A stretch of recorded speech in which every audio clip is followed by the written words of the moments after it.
नमस्कार, आदाब, सलाम, सत श्री अकाल दोस्तों। इस वक्त हम अररिया विधानसभा से आपको तस्वीरें दिखा रहे हैं। मेरे साथ देख रहे हैं स्क्रीन में जो ये आरयूसी पार्टी से, राष्ट्रीय उलमा काउंसिल पार्टी से हैं हमारे साथ मोहम्मद राशिद अनवर जी, और यहाँ से नामांकन कर चुके हैं और मैदान में कमर कस के उतर चुके हैं। क्या स्थिति है, क्या मुद्दे होंगे इस बार चुनाव की, तमाम बातें करेंगे। आप हमसे जुड़े रहें। सबसे पहले मोहम्मद राशिद अनवर जी, आपका मेरे चैनल में स्वागत है। आपका भी शुक्रिया और आपके तमाम दर्शकों का भी मैं अपने दिल की गहराइयों से शुक्रिया अदा करता हूँ। राशिद अनवर जी, जो आपने पहले एमआईएम से आपने चुनाव लड़ा है और आपने टक्कर भी दी थी, तीसरा पोजीशन रहा आपका अररिया विधानसभा से, और इस बार जो आपने एमआईएम से नहीं बल्कि आरयूसी आपने पार्टी चेंज करने की, इसकी मुख्य वजह क्या रही है? मतलब सर, पार्टी ने मेरी टिकट को बेच दिया। हम एमआईएम को आज से 11 साल पहले लेकर आए थे अररिया। इवन के सीमांचल में किशनगंज में अख्तुल ईमान चुनाव लड़े थे। उसके बाद राशिद अनवर अररिया में पार्टी को लेकर आया और हमने इतनी मेहनत की कि पूरा सीमांचल मजबूत हो गया। और यहाँ से जो मेरी मेहनत थी, इसको देख के लोगों में एनर्जी आई। लोग भी धीरे धीरे एमआईएम में जुड़ते गए और इसका कारवां बढ़ता गया। आज जब मकबूलियत का वक्त आया, जब लोग उस वक्त में लोग जो है भगा देते थे, सुनना नहीं चाहते थे ओवैसी का नाम, सुनना नहीं चाहते थे हमारी पार्टी का नाम, बोलते थे बीजेपी का एजेंट हो, दलाल हो, ये बोल के हटा देते थे। लेकिन आज जब अपने मेहनत पर और कोशिशें करते रहे लगातार, जब एक माहौल बना और अल्हम्दुलिल्लाह लोगों ने कबूल किया कि नहीं अब हम लोग इस बार जो है वोट करेंगे, एक तरफा करेंगे, तो हमारे बड़े नेताओं को यह हजम नहीं हुआ। अख्तुल ईमान को यह लगा कि राशिद अनवर चुनाव जीत रहा है, नौजवान है, बेबाक है, बोलने वाला है, जब चुनाव जीत कर ये असेंबली में जाएगा तो अररिया ही नहीं बल्कि पूरे बिहार के मजलूमों, मुसलमानों और दलितों के लिए बोलेगा, तो हमारी अहमियत कम हो जाएगी। एक साजिश के शिकार हम वहां हो गए। क्या लगता है, बड़े पैमाने पे खरीद फरोख्त हुई है टिकट की एमआईएम पार्टी की? सर, मैं सिंगल था यहाँ पे, मेरे अलावा यहाँ कोई उम्मीदवार ही नहीं था। और आपने ही यहाँ पे शुरुआत की एमआईएम पार्टी की, जैसे कि बताया पिछले 11 साल से आपकी मेहनत 11 रही है, साल से फिर भी आपको इग्नोर करना कहीं ना कहीं पार्टी को क्या लग रहा है? 11 साल से मेरी मेहनत है। यहाँ पर मेरे अलावा और कोई था भी नहीं। एक होता है ना, चलो भाई दो चार पार्टी के उम्मीदवार हैं, दावेदार हैं, तो उसमें से इसको नहीं उसको दे दिया, उसको नहीं उसको दे दिया, तो एक बात समझ में आती है। लेकिन अररिया विधानसभा में राशिद अनवर सिंगल था, तन्हा था, और अचानक से लास्ट नॉमिनेशन के 4 दिन पहले चुपके से एक परदेसी को टिकट दे दिया जाता है जो कल तक कांग्रेस में थे, और कांग्रेस के मौजूदा एमएलए के बहनोई हैं वो। ये साला बहनोई ने मिलकर मेरे साथ प्लानिंग कर लिया। आपको क्या लगता है कि सीमांचल में मुस्लिम नेतृत्व के लिए नई राजनीतिक दिशा की जरूरत है? देखिए, मुस्लिम राजनीति या हिंदू राजनीति ये सब मायने नहीं रखता है। इंसानियत की राजनीति होनी चाहिए। सीमांचल की बदहाली के खिलाफ राजनीति होना चाहिए। सीमांचल के पलायन के खिलाफ राजनीति होना चाहिए। सीमांचल के लोगों का के बेहतर भविष्य की राजनीति होनी चाहिए। मैं इन सब चीजों को मानता हूँ। क्या लग रहा है कि अभी भी अररिया क्षेत्र की जो मौजूदा विधायक जो हैं यहाँ पे 10 साल से राजनीति कर रहे हैं, अभी भी आपको क्या अररिया विधानसभा की सबसे बड़ी समस्या अभी भी क्या लग रही है आप? अररिया में अगर देखा जाए तो सिर्फ समस्याएं ही है। भ्रष्टाचार चरम सीमा पर है।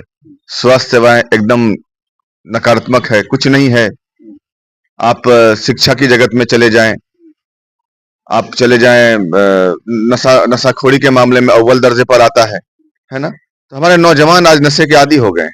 नौजवानों में शिक्षा की कमी है, बहुत सारी असुविधाएं हैं अररिया में। आपकी पार्टी की प्राथमिकता क्या है, शिक्षा, रोजगार या सामाजिक न्याय? देखिए, मेरी पार्टी और मेरी प्राथमिकताएं ये है कि हम एक बेहतर अररिया का निर्माण करेंगे, बेहतर स्वास्थ्य सुविधाएं दिल मुहैया करवाएंगे, और भ्रष्टाचार मुक्त अररिया बनाएंगे, नशा मुक्त अररिया बनाएंगे।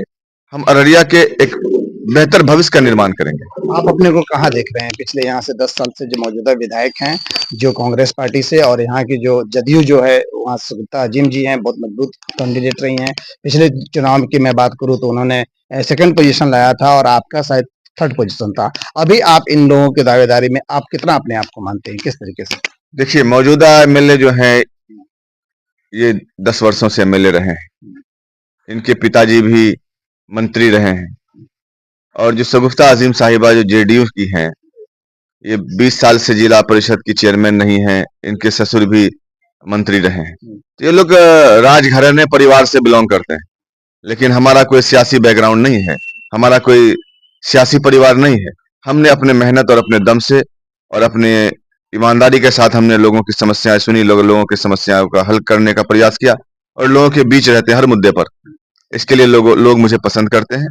तो रही बात इन दोनों की, तो देखिए जो आबिदुर रहमान साहब हैं, जो कांग्रेस के उम्मीदवार हैं, इनका कार्यकाल 10 वर्षों से लोग देख रहा है, जनता उब चुकी है उनसे।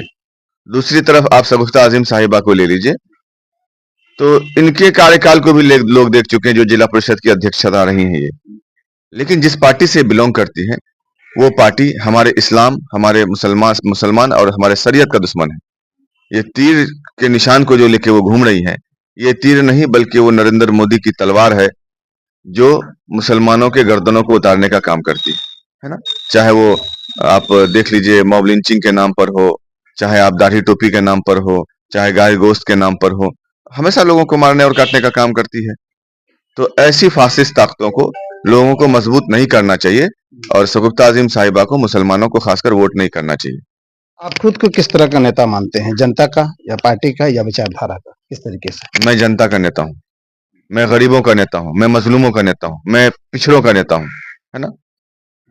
युवाओं के लिए आपका क्या संदेश है, खासकर ज्यादातर हमारे हिंदुस्तान जो है, ज्यादातर बिहार के लिए मैं बात करूँ, युवाओं का देश है, क्या होगा युवाओं के लिए संदेश और मुद्दे क्या होंगे चुनाव में इस बार? देखिए, हमने तो मुद्दे अभी आपको गिनाए कि बेहतर अररिया बनाएंगे, स्वस्थ अररिया बनाएंगे, भ्रष्टाचार मुक्त अररिया बनाएंगे, नशा मुक्त अररिया बनाएंगे। हम उतने ही वादे करेंगे जितना हम काम कर सकते हैं। हम 5 वर्षों में अगर ऐसा काम करके दिखाएंगे, तो आने वाले 5 वर्ष के बाद हमें लोग के पास जाना नहीं पड़ेगा मुझे वोट दीजिए, बल्कि आदमी खुद मुझे वोट देने का काम करेंगे, क्योंकि मैं काम करके दिखाऊंगा, है ना। और मैं नौजवानों से खासकर ये अपील करता हूँ कि एक नौजवान को चुने। राशिद अनवर आपके बीच रहने वाला लोग है, संघर्षशील है, मेहनती है। हमारे तालीम को देखिए, हमारे अखलाक को देखिए, हमारे किरदार को देखिए। हमने जो मेहनत की है, संघर्ष की है, वो आपके सामने है। हमारी विचारधारा आपके सामने है। जो ये पेशेवर नेता लोग हैं, पेशेवर सियासी लोग हैं, इनसे छुटकारा पाने की जरूरत है। आप इन लोगों को दरकिनार करके राशिद अनवर का साथ दीजिए। इस वक्त मेरे साथ जो नाइंसाफी हुई है, उसके खिलाफ भी आपको आवाज उठाना है। आप हमारा मदद करिए, हमारा साथ दीजिए। हमारी जीत आप तमाम लोगों की जीत होगी क्या लग रहा है, एमआईएम से आपको दरकिनार किया गया तो कहीं ना कहीं आपको लेकर के आपके जो समर्थक हैं, क्या उनके अंदर भी कोई रोष है या फिर आप किस तरीके से देख रहे हैं उनको? सर, अररिया के इतिहास में हमने आज तक 34 साल की उम्र में नेताओं को रोते तो देखा है, लेकिन पहली बार हमने ऐसा देखा है कि हमारे लिए अवाम रोई है, लोग रोए हैं। तो राशिद अनवर की मोहब्बत उनके दिलों में है। राशिद अनवर का जो खिदमत करने का तरीका है, ये इन लोगों को बहुत पसंद है। हमारे लिए रोने वाले गरीब, मजदूर, औरत, बूढ़े और गैर कौम के हमारे हिंदू भाई भी थे। आपकी नजर में एक अच्छा जनप्रतिनिधि किसे कहा जा सकता है? क्या क्या क्वालिटी होनी चाहिए एक जनप्रतिनिधि के अंदर, सेवा की भावना हो, त्याग की भावना है, किस तरीके से क्वालिटी से आप प्रभावित होते हैं? एक अच्छे जनप्रतिनिधि की पहचान ये है कि लोग अगर आपको 2 बजे रात में भी उनके पास कोई समस्या हो, तो आप उनके समस्या को सुनने की क्षमता रखें और उसके निदान का प्रयास करें। ये एक बेहतर राजनीतिक सोच होना चाहिए। क्या आपको लगता है कि सीमांचल के लोग अब जाति और धर्म से ऊपर उठकर वोट करेंगे? बिल्कुल करना चाहिए। जाति और धर्म के नाम पर तो हम लोगों को बलि का बकरा बनाया जाता है। हम लोगों को जाति और धर्म, पार्टी से भी हटके उम्मीदवार को देखकर वोट करना चाहिए। सीमांचल ही नहीं बल्कि पूरे बिहार में। नहीं, आपको नहीं लगता है कि हम लोग पूरे हिंदू मुस्लिम जो हम धर्मनिरपेक्ष राज्य में रहते हैं और हिंदू मुस्लिम 365 दिन हम लोग एक साथ रहते हैं, जब चुनाव का वक्त आता है तो सिर्फ 10 दिन में सिर्फ जाति को लेकर के बातें होती है कि कौन सी जाति क्या है, विकास का कोई मुद्दा ही नहीं होता है। आपको नहीं लगता है कि इससे उठ करके लोगों को कहीं ना कहीं सोच अपने आप को डेवलप करने की जरूरत है, तब जाकर हमारे क्षेत्र का विकास होगा, हमारा विकास होगा? सर, ये जो पॉलिटिकल पार्टियां हैं, यही तो बांटती है हम लोगों को हिंदू और मुसलमान, यही तो बनाती है हम लोगों को हिंदू और मुसलमान इलेक्शन के वक्त में। फिर इलेक्शन के बाद सब ठीक हो जाता है। तो हम तमाम तर समुदाय के लोगों से यही कहना चाहेंगे कि आप जातिवाद में ना बटके आप जो है ऐसे नेता का चुनाव करिए जो आपके बेहतर भविष्य की कामना करता हो, बेहतर भविष्य के लिए संघर्ष करता हो। बेहतर भविष्य के लिए संघर्ष करता हो और आपकी जरूरतों को समझ सके, और आपके बीच का नेता वाकई ऐसा होना चाहिए जैसे कि पार्टी के नाम पर बैनर तले आप लोग चुन लेते हैं और नतीजा ये होता है कि आप अपने क्षेत्र के जो भी, चाहे विधानसभा की बात करें या लोकसभा की बात करें, अपने अपने नेता का आप चेहरा 2-2 साल 3-3 साल नहीं देख पाते हैं। अगर आपके बीच का नेता होगा तो वाकई आपके सुख दुख में हर वक्त खड़ा रहेगा। क्या इसे मानते हैं आप?